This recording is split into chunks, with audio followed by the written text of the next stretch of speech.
Assalamualaikum warahmatullahi wabarakatuh. Berjumpa lagi bersama saya di DM Channel.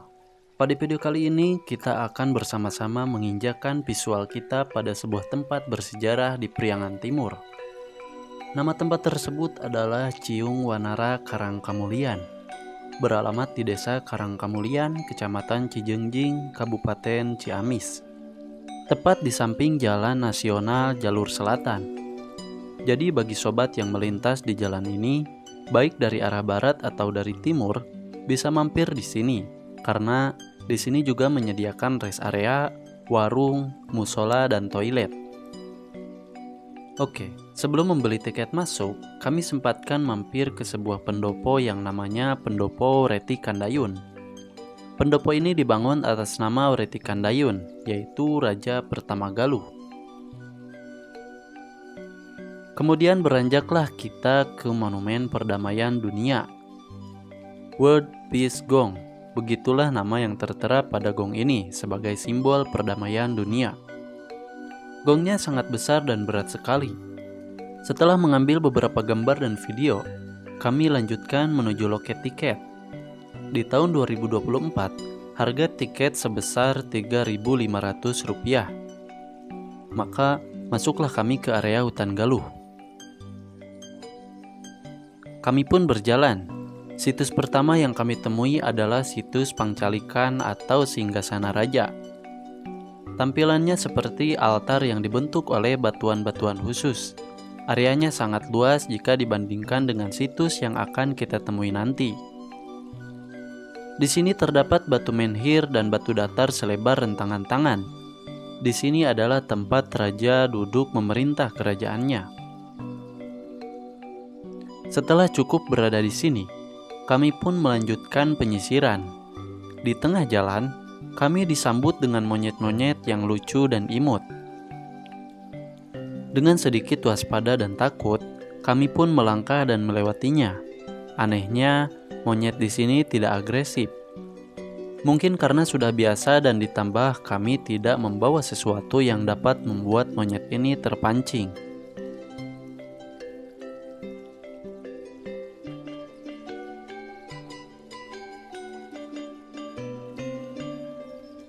Sampailah kami di situs yang kedua dan ketiga. Di sini kita menemui Sang Hyang Bedil, atau dalam bahasa Indonesia berarti meriam. Batunya berbentuk meriam zaman dulu jika kita melihatnya dengan seksama. Menurut masyarakat, Sang Hyang Bedil bisa dijadikan pertanda datangnya suatu kejadian bila di tempat ini terjadi suara ledakan.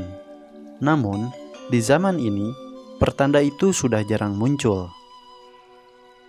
Turun sedikit dari Sang Hyang Bedil, kita menemui jejak peninggalan yang berhubungan langsung dengan Ciung Wanara, yaitu area Sabung Ayam, di mana tempat ini adalah tempat ayam Ciung Wanara dan sang raja dipentaskan. Hamparan tanah datar seluas lapangan bulu tangkis, dengan di sebelah ujungnya terdapat satu pohon bungur yang usianya sudah ratusan tahun. Dipercaya oleh masyarakat, jika kita bisa berjalan dengan mata tertutup dan tepat menyentuh benjolan yang ada di pohon tersebut, keinginan kita akan terpenuhi. Tapi kami tidak mencobanya karena kami lupa akan hal itu.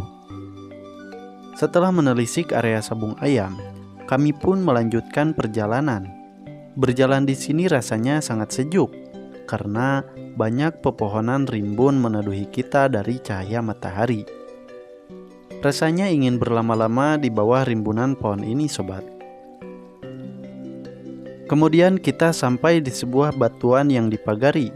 Namanya adalah lambang peribadatan. Menurut informasi, ada yang menyebutkan ini adalah bagian dari kemuncak. Ada juga yang menyebutkan bagian stupa dari sebuah candi dan beberapa penjelasan lain. Berjalan lagi kita sampai di sebuah cekungan yang dinamakan Cikahuripan. Di sini tidak terdapat situs arkeologi, tetapi ada sebuah mata air yang kemudian dibangun sebuah tempat pemandian di sebelahnya. Kami pun mencoba masuk ke pemandian ini, tapi airnya sedang kosong. Maka kami pun lekas melanjutkan ke situs selanjutnya. Sebelum menaiki tangga, kami mengabadikan momen beberapa ekor monyet yang lucu. Ya, karena memang situs Ciung Wanara ini identik dengan monyet-monyetnya. Jadi tak heran bila di beberapa titik kita menemukan monyet yang berkeliaran. Setelah berjalan, kami pun sampai di sebuah persimpangan. Jika lurus, kita akan menuju Panyandaan, dan ke kanan kita akan ke Patimuan. Kami terlebih dahulu mengunjungi Panyandaan, yang berarti kami berjalan lurus. Di sini terdapat dua area yang dipagari. Yang sebelah kiri adalah Panyandaan. Menurut informasi, batu Panyandaan ini adalah tempat untuk ibu yang sedang melahirkan. Menhirnya dipakai untuk bersandar. Secara bahasa, Panyandaan berarti tempat bersandar. Sangat pas dengan pose dari menhir ini. Kemudian beralih ke area di sebelahnya. Area ini dipercaya sebagai makam Sri Bhagawat Pohaci. Setelah melihat-lihat sebentar, kami pun beristirahat sejenak untuk menghilangkan lelah, sambil menikmati riuh angin dan nuansa alam yang menyejukkan. Setelah dirasa cukup, kami pun kembali ke persimpangan karena jalannya buntu. Kami pun berbelok kiri menuju situs selanjutnya.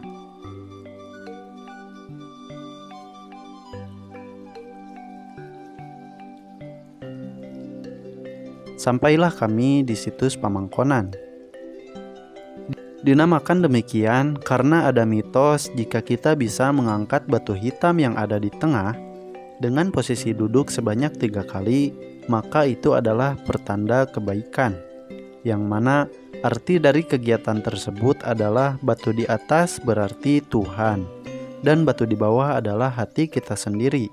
Maknanya kita harus selalu mengingat Tuhan dan memperbaiki hati kita. Namun, lagi-lagi kami pun tak sempat mencobanya, sayang sekali memang. Kami pun berjalan kembali, dan sampailah di makam Adipati Panaikan. Areanya susunan batu melingkar dan makamnya tepat di tengah dari lingkaran tersebut. Adipanaikan adalah Bupati Ciamis pertama di abad ke-16, yang suatu ketika beliau dibunuh, lalu jasadnya dibuang ke sungai dan ditemukan oleh warga sekitar lalu dikubur di sini. Kami pun berdoa sejenak dan menghadiahkan Al-Fatihah kepada beliau. Semoga beliau ditempatkan di surganya Allah Subhanahu wa Ta'ala.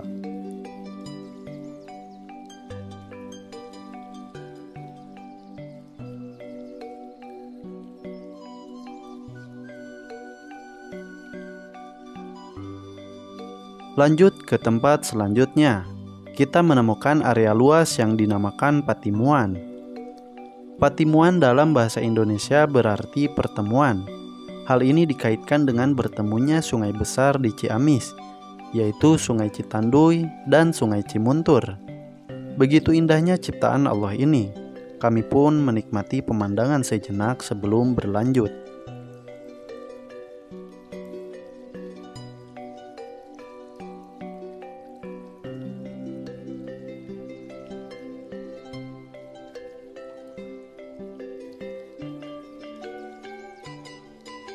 Setelah dirasa cukup, kami pun beranjak ke tempat terakhir. Kami berjalan di jurang yang di bawahnya mengalir deras Sungai Citanduy. Sedikit ngeri-ngeri sedap memang jika membayangkan terpeleset ke bawah. Oke, kita sampai di area Sipatahunan. Area ini hanya bantaran Sungai Citanduy yang sebelahnya dibangun sebuah pesanggerahan atau saung. Dulunya di sini dibangun benteng dan parit pertahanan. Namun sekarang sudah tidak nampak, hanya rumput hijau yang tumbuh di sekitarnya.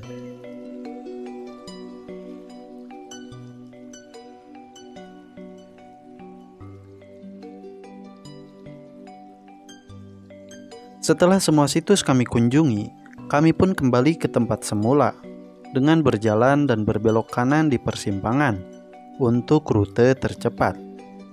Terdapat pohon tumbang yang menghalangi jalur, namun kami tidak begitu kesulitan, dan setelah menaiki tangga, Kami pun berbelok kiri dan kembali menemui situs Pangcalikan. Setelahnya kami sedikit membaca papan informasi. Dipampang di sana nama-nama Raja Galuh dan daftar situs yang ada di area ini. Kemudian kami bergegas keluar area. Sedikit informasi, jika sobat hendak mengunjungi situs ini, sobat harus mempersiapkan cairan anti nyamuk, karena sepanjang jalan kami selalu digigit nyamuk. Itulah sobat beberapa situs arkeologi yang terdapat di situs Ciung Wanara Karangkamulian.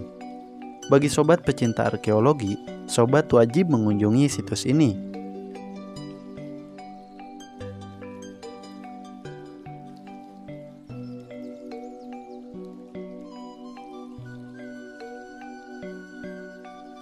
Sobat yang baru mampir dan belum subscribe, kami sarankan menekan tombol subscribe dan aktifkan tombol loncengnya.